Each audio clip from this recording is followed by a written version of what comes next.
What's going on, everybody? Nick Paris with eXp Realty. I'm here today to talk about my first real estate deal and what got me started in this thing in the first place. Honestly, some of these numbers shocked me when I first seen it. So my first deal, purchase price. Again, we're going to make up numbers here just to make it easy. Really, it was $49,900 in 2014, but we're going to use $50,000 just for easy math here.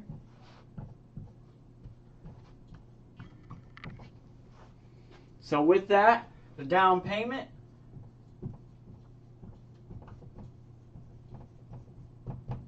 was $13,000,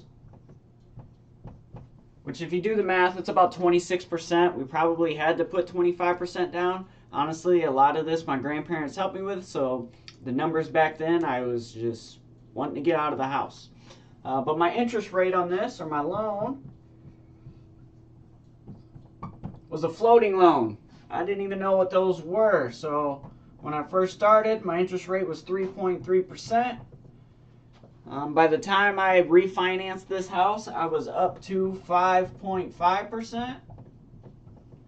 Now the idea was I would get a better job, or I'd move up in my job and start making more money. So as time went on, it was supposed to be okay, but again, you know, nowadays just do a fixed loan for the most part. This had my payments at, again, some of these numbers are rounded a little bit, $330 a month, which is insane. By the time I refinanced, I was paying $400 plus,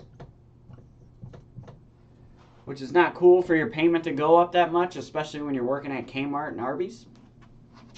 But as time went on, I met somebody that was a loan officer.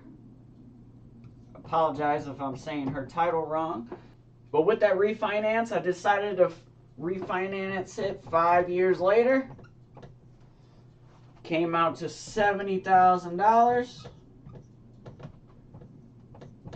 So my new loan ended up being $52,000. Now, I have no idea how to do the math on this, but figure this out. So in equity, I got to take out $12,000. Obviously, there's a ton of fees in between here, plus you can't take out 100% on a refinance. But still, I got to take out $12,000. Now I own a house, only $1,000 into it, which is insane. But with that being said, my new interest rate ended up only being 2.7%. So now my new payments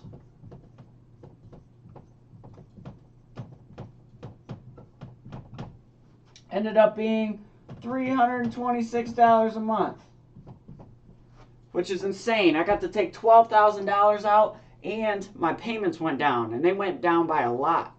Now, this took a lot for me to be able to get this loan. In fact, it took me to get a cosigner.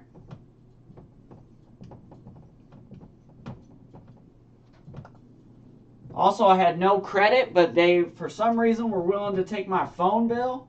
It was the only thing I was paying. And then also, this is 2014 again, I had Netflix for over a year. So they took me paying my Netflix bill and paying my phone bill to allow me to buy this house. Now again, I would go on to sell this house later.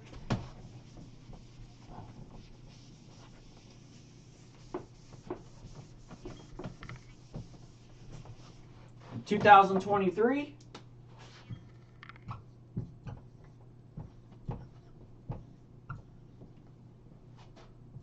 for $125.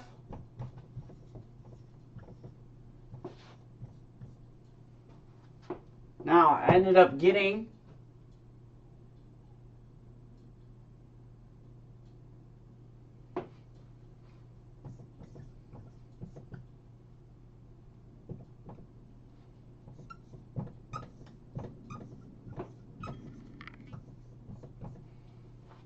after commissions and everything, I ended up netting $52,000. Now remember, I bought the house for $49,900.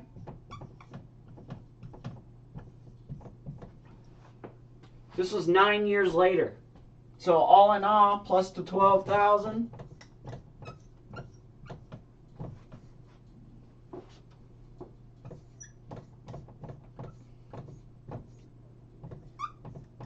Made $64,000 net on a single family home that all I did was live in there, you know, went to work. I got caught in the hamster wheel like most people do. But this really got me going in the real estate game. This is crazy numbers. Check out my next video. It'll be about why and how I invested with Grant Cardone. Thanks for watching.